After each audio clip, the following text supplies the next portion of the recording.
Hello, and welcome. Welcome to my job talk for PADM 404.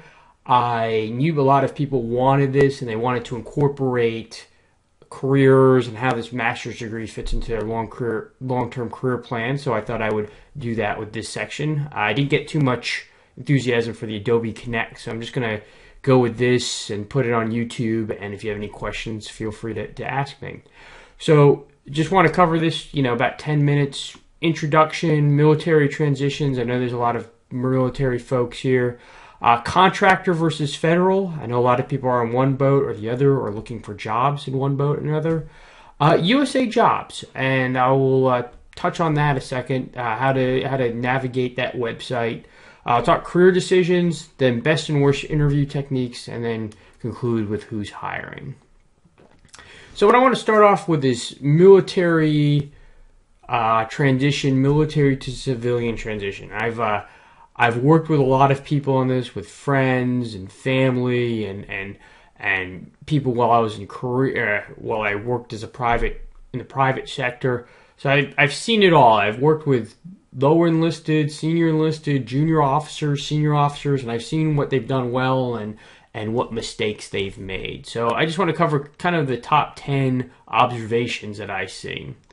First, if you're transitioning out of the military, factor in everything. When you put in your BAH in medical, make sure you put that in when you're talking about salary. Those things don't count in the private sector. In the military, they do. And when you get your salary, you want to make sure there's correspondence with those two kind of factors. Don't copy and paste your OER bullets. Don't mention how much property you're accountable for.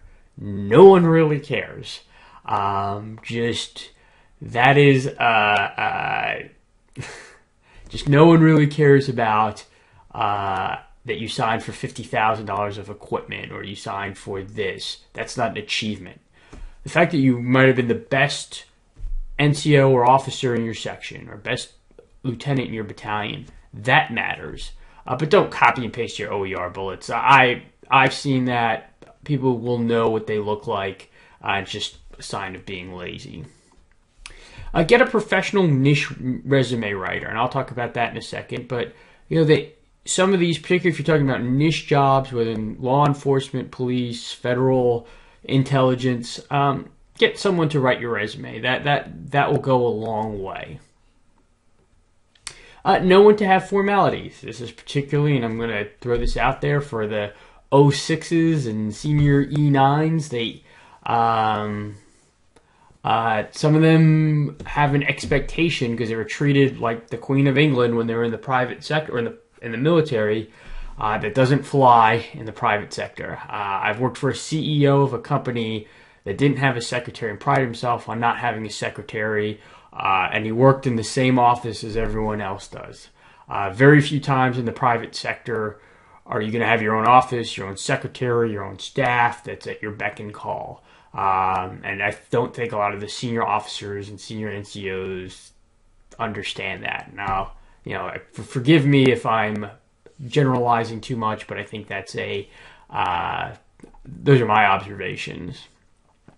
Understand your benefits. Know what each company provides. In the military, and again, throwing a little bit of honesty there, no one explains what a 401k is, or an IRA, or a PPO, or an HMO, or what's the difference between a co-payment, a premium, and a deductible. Those things, you might get a salary offer, and you might see that number and say, wow, but you really have to understand benefits. And that's something I always see military folks kind of fall flat a little bit because they don't understand those things that I just talked about. Know your worth. There's plenty of websites out there. Glassdoor is one that comes to mind. Clearance Jobs, if you're looking in the private intelligence sector, that post salary. So you should be able to have a comparative worth of what you face with your peers. Transitioning captains specifically, expect a salary cut. I've known a lot of people went into the straight private sector, and it tends to be a salary cut. Defense contracting is the only thing that will pay comparably. So just keep that in mind. It's easier in the civilian world, and sometimes it's harder. When I say it's easier, for the most part, you're sleeping in the same bed every night. You're not going on for 3-week center rotations, CTC rotations. You're not deploying for 6 months, 90 days, 1 year, 15 months at a time. So in that respect, it's easier. It's harder because someone's probably out there gunning for your job, and that's how it should be in the real world. You should always feel a little bit nervous that someone's going to get gun for your job. You should feel a little bit like, especially in the contracting world, that you're under the knife a little bit. You could lose your job.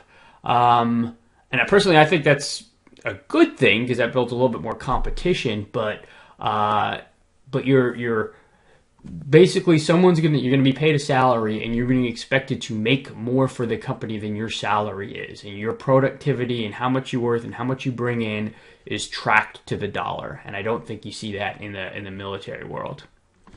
Get inside your boss's head. Make his or her life easier. That's something sometimes people in the military do, but in the private sector, you have to really, really know how to do that. Don't expect automatic promotions assignments. In the military, you're an NCO for this many years, and you get expected to be put to the next level. You're an officer for this many years, and you get looked at with your peers. In the private sector, in the government, you are expected to manage your own career path. Apply for jobs, network, know people that will give you a promotion. I think those skills are, not everyone in the military has those skills, or at least they're not brought up that way. So keep those in mind. So Fed versus contractor. Federal position, opportunities to advance. Those are the advantages. Fellowships. I'm on a fellowship now to work in another part of the Department of Defense. Other fellowships, if you want to move around, work among the intelligence community, work in Capitol Hill. These are things that are great career enhancements that you only get as a federal employee. Ability to change an organization. If you're a contractor, you have less of an ability, but if you're a federal employee, you can actually make more of a change. The downsides, furlough, especially in 2013, 2014. And then the pay tends to be a little bit lower, but not always. In the contractor world, tends to be higher pay. You tend to have a little bit more flexibility. You don't have to do all the training and requirements. However, there's job security, and I should probably have an asterisk. You can lose your job a little bit easier in the contractor world. However, if you do well and your company loses a contract, the tendency is that you're going to get hired on by the new company, and as long as you're doing your job pretty well. So those are kind of the Fed versus contractor advantages and disadvantages.